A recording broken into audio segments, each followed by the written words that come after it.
On the evening of August 1886, in the industrial town of Hyde, near Manchester, England, a quiet terraced house on Rose Street became the center of a deeply unsettling discovery. Behind its closed doors, three members of the same family would fall gravely ill within hours of one another. By the end of the following year, two would be dead, and one woman, outwardly calm, respectable, and composed, would stand accused of something almost unthinkable. Her name was Mary Ann Britland. At first glance, there was nothing about Mary Ann to arouse suspicion. Born Mary Ann Haig in 1847, she grew up in modest circumstances in Lancashire. Those who knew her described her as neat in appearance, reserved in manner, and attentive to her domestic duties. She married Thomas Britland, a cotton spinner, and together they built what appeared to be an ordinary working-class life. They had children. They attended chapel. They maintained the rhythms expected of a Victorian household. But beneath that carefully maintained normalcy, something far darker was unfolding. In August of 1886, Mary Ann's young daughter Ellen fell suddenly ill. The symptoms were violent and swift: severe stomach pain, vomiting, and weakness. A local doctor was summoned, but before any meaningful intervention could occur, the child was dead. The cause was listed as natural. Childhood illness was tragically common in the 19th century, and few questioned it. Only days later, Mary Ann's husband, Thomas, began suffering similar symptoms. Again, there was intense abdominal pain. Again, there was vomiting and distress. Neighbors later recalled that Mary Ann appeared attentive, even devoted, as she tended to him. Within a short time, Thomas Britland was also dead. Two sudden deaths in one household might have sparked suspicion. But in 1886, without modern forensic tools, and in a community accustomed to hardship and disease, tragedy alone did not immediately imply foul play. What investigators would later uncover, however, told a very different story. Following Thomas's death, Mary Ann wasted little time in securing his life insurance payout. It was a modest sum, but significant enough for a working-class widow. Soon after, she began spending time with a local man named James Hardacre. Hardacre was not a stranger to the Britland household. He had been acquainted with both husband and wife. Now, with Thomas gone, the nature of that relationship shifted. In October 1886, just weeks after Thomas's burial, Hardacre visited Mary Ann's home for tea. Shortly after consuming the drink she prepared, he became violently ill. His symptoms mirrored those of Thomas and Ellen: severe gastrointestinal distress, burning pain, weakness. But unlike the others, James Hardacre survived. Suspicious and alarmed, Hardacre sought medical attention and confided his concerns. A doctor, noting the pattern of symptoms and the recent deaths in the same household, began to suspect poisoning. Authorities were notified. The bodies of Thomas and young Ellen were exhumed. Chemical analysis, primitive by modern standards but sufficient, revealed the presence of arsenic in their remains. Arsenic was a common household poison at the time, used in rat control and even found in certain consumer products, but in sufficient quantity, it was lethal. Investigators traced recent purchases of arsenic in the area. Records showed that Mary Ann Britland had acquired the substance not long before the deaths. The case against her began to solidify. If you appreciate detailed investigations like this, you're watching Eerie Evidence. Subscribe and join us for more real case deep dives. As the inquiry deepened, detectives examined motive. Financial strain was evident in the Britland household prior to Thomas's death. The insurance policy provided immediate relief. There was also the matter of her apparent relationship with Hardacre. Letters and witness accounts suggested emotional intimacy. Whether that intimacy had crossed into an affair remained debated, but the implication was clear. Thomas's death removed an obstacle.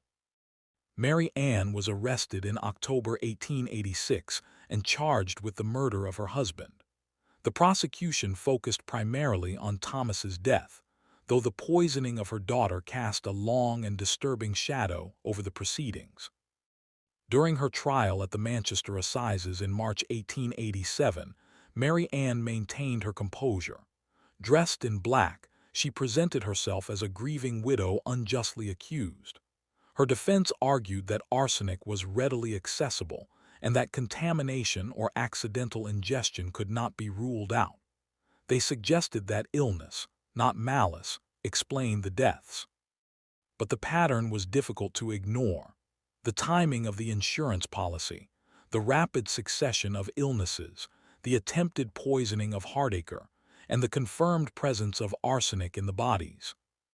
Medical experts testified about the symptoms of arsenic poisoning and how closely they aligned with what witnesses had observed. Shopkeepers recounted selling arsenic to Mary Ann. Hardacre described the tea that left him writhing in pain. The jury deliberated briefly. Mary Ann Britland was found guilty of murdering her husband.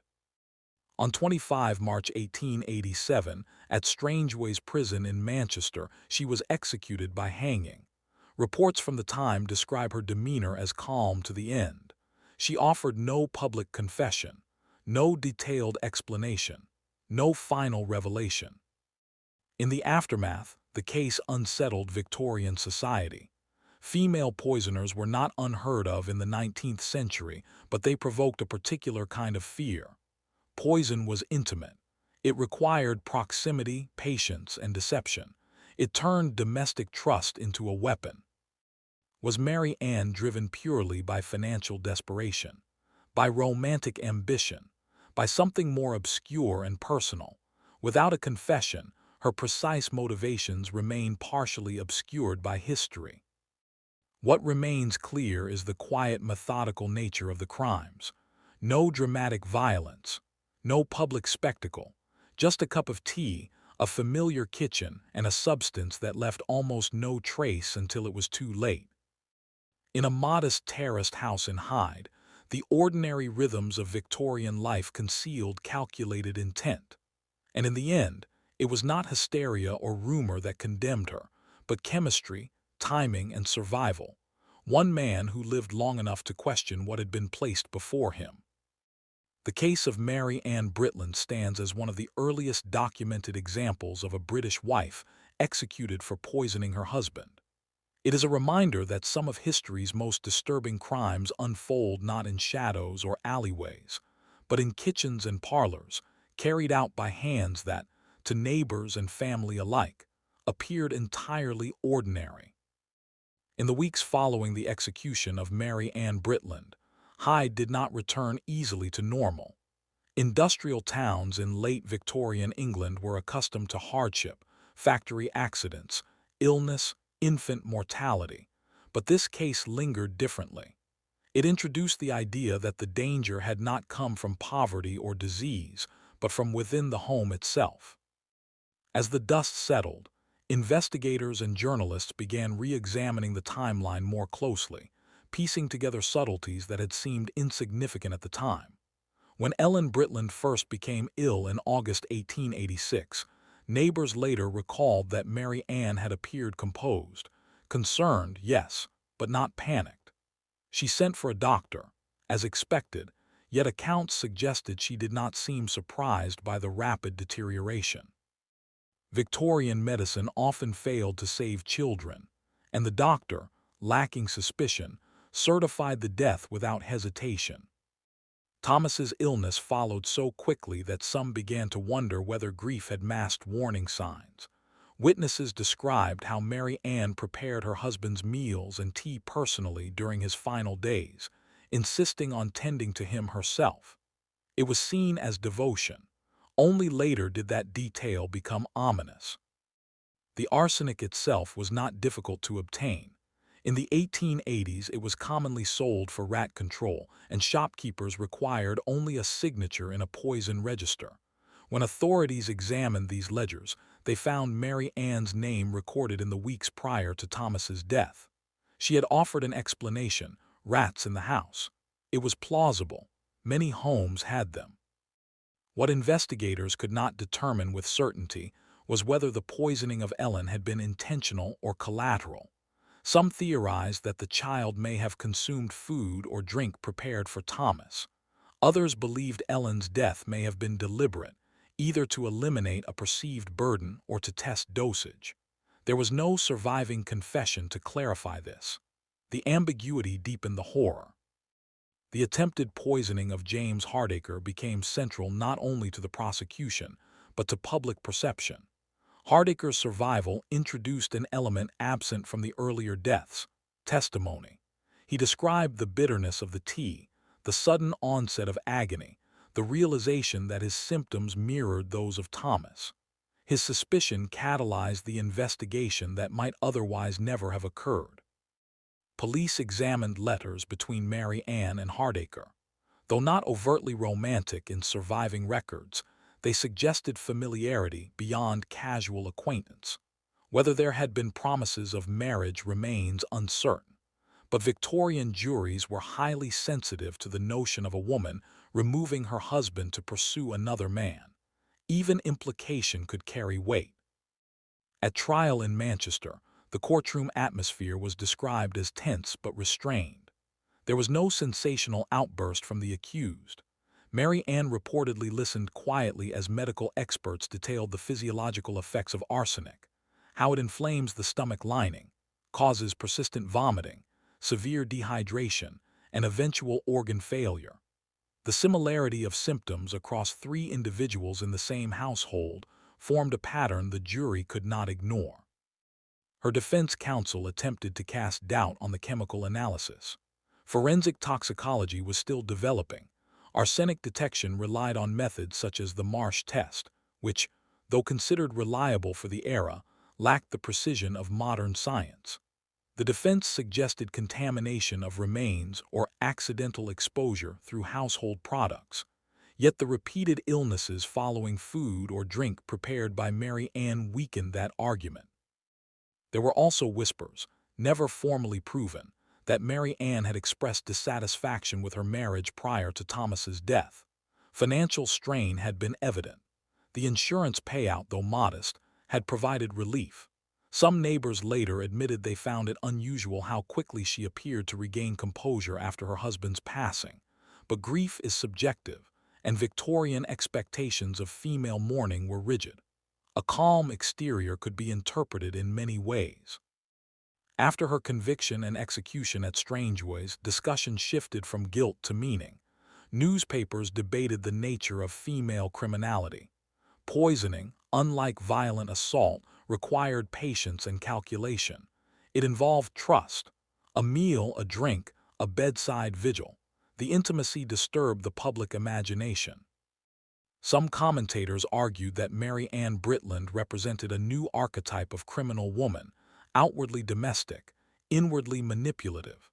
Others cautioned against overgeneralization, noting that poverty and limited opportunity shaped many desperate choices in industrial England. Yet sympathy was scarce. The death of a child, intentional or not, overshadowed any mitigating narrative. Over time, the case faded from headlines but persisted in criminal records and regional memory. Hyde continued to grow, factories continued to operate, and new tragedies replaced old ones. But the Britland case left a subtle imprint on local caution. Shopkeepers reportedly became more vigilant in recording poison sales.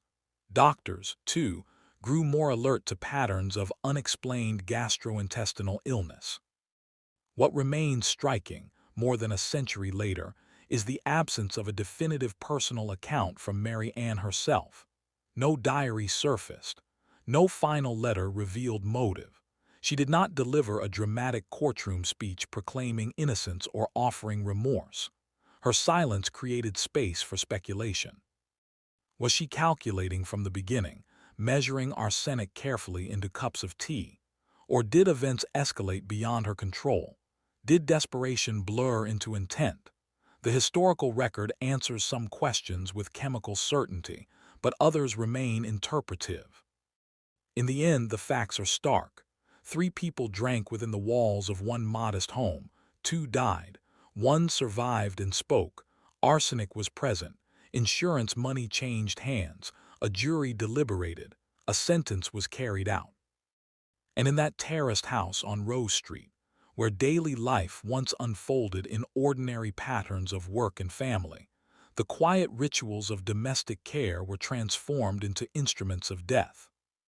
In the years that followed the execution of Mary Ann Britland, official records were filed away, transcripts archived, and the machinery of Victorian justice moved on. But cases like this do not simply vanish. They settle into the margins of history, resurfacing whenever questions of motive, morality, and domestic secrecy arise.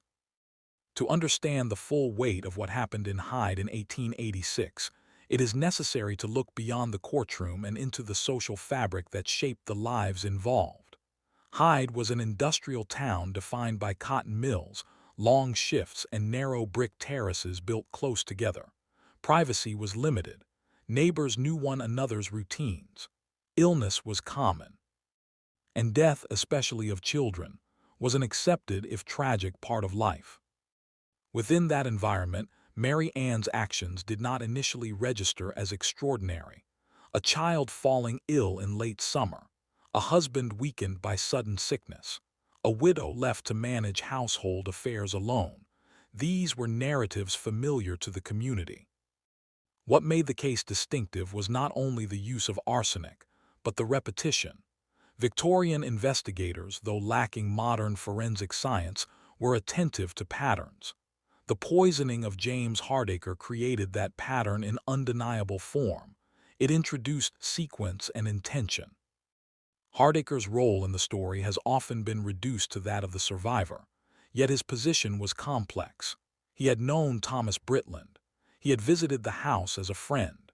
After Thomas's death, he continued to visit Mary Ann, possibly unaware of how his presence would later be interpreted. When he became violently ill after drinking tea she prepared, he did something that altered the course of events. He questioned it. Had Hardacre dismissed his illness as coincidence, as Thomas's had been, there may never have been an investigation. 2 deaths could have remained certified as natural causes.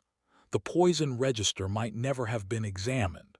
The bodies might never have been exhumed. The exhumations were grim, methodical procedures. Victorian toxicologists relied on chemical reactions to identify arsenic, often using techniques that produced visible metallic deposits if the element was present. In Thomas's remains, arsenic was detected in sufficient quantity to confirm poisoning. The same was found in the small body of Ellen. These findings shifted the case from suspicion to proof, yet proof of poisoning is not always proof of intent. The prosecution argued that the procurement of arsenic, the insurance policy, and the subsequent attempted poisoning of Hardacre formed a clear motive chain. Financial relief, removal of a spouse, prospective remarriage. The defense suggested alternative explanations: accidental contamination, improper storage of poison, the possibility that Thomas himself handled the substance. But no evidence supported those theories with strength equal to the chemical findings. It is worth examining the psychology attributed to Mary Ann at the time. Victorian society often framed female criminals within 2 extremes, either as monstrous aberrations or as morally weak victims of circumstance. The idea of a calculating, rational woman committing murder for pragmatic reasons unsettled established gender assumptions. Newspaper reports emphasized her composure. They described her as controlled, even detached. Such descriptions carried implicit judgment. A grieving widow was expected to display visible anguish. Composure could be misread as indifference, and indifference as guilt. Yet historical distance invites caution. Courtroom demeanor is not a precise measure of conscience. Some individuals withdraw under pressure. Others maintain stillness as a form of survival. We cannot access her internal state. We can only observe what was recorded. Another unresolved dimension concerns the death of Ellen. Some historians have speculated that Ellen may have consumed food or drink intended for Thomas. Others argue that Ellen's death preceded Thomas's and may have been deliberate, possibly to test dosage or remove a dependent child before seeking a new life. The evidence does not definitively resolve this. The prosecution focused on Thomas's murder because it was legally stronger, but the shadow of the child's death shaped public perception more profoundly than any financial motive. The execution at Strangeways prison was carried out in accordance with the procedures of the era, private, swift, and clinical. There was no extended spectacle. Reports indicate that Mary Ann walked to the scaffold without resistance. She offered no detailed confession. In the absence of last-minute revelations, the case concluded without narrative closure. What lingers instead is the unsettling simplicity of the method. Arsenic had no dramatic sound, no visible weapon. It dissolved. It blended. It relied on trust, the expectation that what is offered in a cup is nourishment, not harm. The Britland case also marked a broader shift in public awareness regarding poison control. Though arsenic remained legally available for years afterward, increasing scrutiny surrounded its sale. Poison registers became more carefully maintained. Pharmacists were reminded of their obligations. The case served as a quiet precedent. Over time, industrial towns like Hyde modernized. Medical knowledge improved. Forensic science evolved. Yet even with advanced toxicology and psychological profiling, similar cases continue to surface in different eras and regions. The method may change, but the fundamental dynamic, the betrayal of domestic trust, remains one of the most disturbing forms of crime. Looking back, historians see Mary Ann Britland not as an anomaly, but as part of a broader 19th century pattern of arsenic poisonings in Britain. Arsenic was sometimes called inheritance powder because of its association with financial gain. It was tasteless in small quantities, slow-acting, and difficult to detect without suspicion. That combination made it both accessible and dangerous. Still, accessibility alone does not explain action. Was Mary Ann driven by calculation from the outset, or did opportunity intersect with desperation? Did resentment build quietly over years of economic strain? Did the prospect of life with Hardacre represent escape? Or was the motive more practical than emotional, a way to secure financial stability in a rigid social system offering limited options to women? The historical record remains silent on her private thoughts. No diary has emerged. No personal letters reveal intent. What survives are court transcripts, newspaper columns, and chemical reports. And so the case rests in that narrow space between certainty and speculation. We know arsenic was administered. We know 2 people died. We know one survived and raised the alarm. We know a jury found guilt beyond reasonable doubt. What we do not know is the precise moment when decision hardened into action. The moment when a measured quantity of white powder was introduced into a domestic routine. In the quiet of a Victorian kitchen, with the sounds of factory whistles in the distance and neighbors only a wall away, something irreversible was set in motion. No raised voice announced it. No struggle echoed into the street. Just illness, then death, then suspicion. And in that progression, from private act to public execution, the story of Mary Ann Britland became part of Britain's criminal history, a case preserved not for spectacle, but for what it reveals about trust, motive, and the thin line between ordinary life and concealed intent. As decades passed, the case of Mary Ann Britland gradually shifted from immediate scandal to historical record. Yet when examined closely, the details continue to invite scrutiny, not because they are sensational, but because they are methodical. The quiet efficiency of what occurred in that small Hyde home forces a slower, more deliberate examination. In reviewing surviving court documents and regional reports, one detail stands out repeatedly: routine. There was nothing chaotic about the days leading up to the deaths. Meals were prepared as usual. Visitors were received politely. Household chores continued. That absence of visible disruption complicated early suspicion. Poisoning, especially by arsenic, mimics natural illness with unsettling precision. Severe stomach cramps, vomiting, weakness, symptoms indistinguishable from cholera, food contamination, or common gastric disease in the 19th century. Doctors at the time were trained to respond to immediate symptoms, not to patterns across weeks unless prompted. Without Hardacre's survival and suspicion, Thomas's death might have remained classified as acute gastroenteritis. Ellen's death might have been recorded as childhood illness. The insurance payout would have been processed without scrutiny. This introduces a significant question. Was the third poisoning attempt impulsive, or did it reflect growing confidence? By the time Hardacre drank the tea, 2 prior poisonings had gone unchallenged. If the earlier acts had not triggered investigation, it may have reinforced a belief in invisibility. Repetition often narrows risk perception. The third act, however, introduced unpredictability. Hardacre's account suggests that the tea tasted unusual, slightly bitter. Arsenic is often described as tasteless, but impurities could create detectable flavor. His immediate reaction to the intensity of his symptoms, combined with his knowledge of recent deaths in the same household, triggered doubt. That doubt became the pivot point of the entire case. Police methodology in 1886 relied heavily on testimony and material tracing. When they examined poison sale ledgers, Mary Ann's name appeared in proximity to the timeline of illness. Victorian law required purchasers to sign registers when buying known poisons. Though enforcement varied, the existence of a written record eliminated ambiguity. It tied procurement directly to her. Yet even procurement does not automatically prove administration.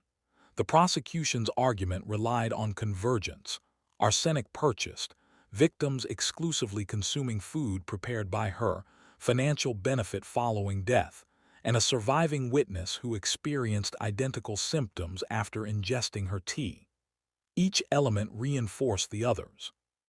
Still, historians debate whether the case received subtle reinforcement from societal expectations. Victorian juries were composed entirely of men. Cultural narratives surrounding female morality were rigid.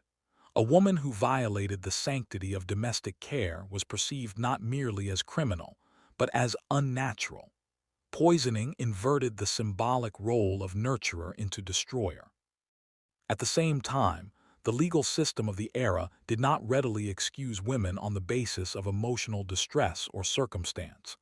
Insanity defenses were rare and required substantial evidence. No serious attempt was made to present Mary Ann as mentally unwell. She was portrayed as rational and deliberate, which likely strengthened the prosecution's case. After her execution at Strangeways, prison records noted procedural compliance. There was no reported resistance, no public outcry demanding clemency. Unlike cases involving political or highly publicized social crimes, this remained a domestic matter resolved within legal boundaries. Yet within Hyde, memory lingered quietly. Oral histories collected decades later referenced the arsenic widow. Though exaggerated over time, the core facts remained stable: 2 deaths, poison, hanging. One particularly enduring aspect of the case is its position within the broader 19th century phenomenon sometimes referred to as the era of arsenic. Before stricter regulation, arsenic was embedded in everyday life: rat poisons, pigments, even certain medicinal preparations. Its ubiquity made it both practical and dangerous. Inheritance disputes, marital dissatisfaction, and financial strain occasionally intersected with access. But access alone does not explain repetition within a single household. The Britland case illustrates something more deliberate than opportunistic poisoning. It suggests planning, however rudimentary. Arsenic requires measurement. Too little produces illness without death. Too much may produce immediate suspicion. The symptoms Thomas and Ellen experienced indicate repeated dosing over time rather than a single catastrophic ingestion. This pattern implies awareness of effect. It suggests observation, waiting, monitoring decline, adjusting quantity. That level of patience is difficult to reconcile with impulsive rage. Instead, it points toward calculated intent, though motive remains interpretive. There is also the matter of timing between Thomas's death and the poisoning of Hardacre. The interval was short. Some historians argue that the proximity indicates eagerness, perhaps an expectation that remarriage would follow swiftly. Others suggest that Hardacre's presence itself may have drawn attention in the community, increasing risk and accelerating events. Financially, the insurance payout was not transformative. It provided temporary relief rather than long-term prosperity. This raises further questions. If financial gain was limited, was emotional motive primary? Did she anticipate shared income with Hardacre, or did she miscalculate the sustainability of her plan? Without private correspondence clarifying intention, we rely on inference. And inference, while structured, cannot fully penetrate personal reasoning from 140 years ago. Another dimension often overlooked is the emotional atmosphere inside the home prior to the crimes. Industrial labor in cotton mills was exhausting. Economic insecurity was common. Marital relationships under such strain were complex. There is no record of overt domestic violence in the Britland household, but absence of documentation does not guarantee absence of tension. Victorian communities frequently concealed internal disputes. However, speculation must remain disciplined. No evidence in trial transcripts suggests self-defense or immediate provocation. The prosecution framed the acts as premeditated and financially motivated, and the jury agreed. The broader implication of the case extends beyond Mary Ann herself. It reflects a transitional period in criminal investigation. Toxicology was emerging as a decisive forensic tool. The ability to chemically identify arsenic in remains transformed suspicion into demonstrable fact. In earlier centuries, similar crimes might have escaped detection entirely. Thus, the Britland case occupies a threshold moment, where domestic secrecy collided with advancing science. It was not rumor that secured conviction, but measurable residue in tissue. As modern observers, we confront the final silence. There was no published confession clarifying her internal rationale. There was no detailed prison memoir. Her story ends with procedure: conviction, sentence, execution. And yet the unanswered questions persist. Was there a moment of hesitation before each dose? Did she perceive her actions as necessity, opportunity, or inevitability? Did she anticipate that Hardacre might survive? Did she underestimate the significance of the poison register? History cannot reconstruct her thoughts with certainty. What it can reconstruct is sequence. August 1886, a child dies. Days later, a husband follows. Weeks later, a visitor survives poisoning. October, arrest. March 1887, trial and conviction. Late March, execution. A span of barely 7 months transformed a domestic narrative into a capital case. The house on Rose Street returned eventually to anonymity. New occupants likely knew little of what had occurred there. Industrial towns are layered with events, some remembered, most forgotten. But in court archives and regional histories, the Britland case remains preserved, not as spectacle, but as documentation. It reminds us that crime does not always announce itself loudly. Sometimes it unfolds in measured increments, concealed within routines so ordinary they appear harmless. A cup placed on a table, a signature in a ledger, a doctor noting symptoms, a survivor choosing to question coincidence. And from those small decisions, an entire case emerges, quiet, deliberate, and irreversible.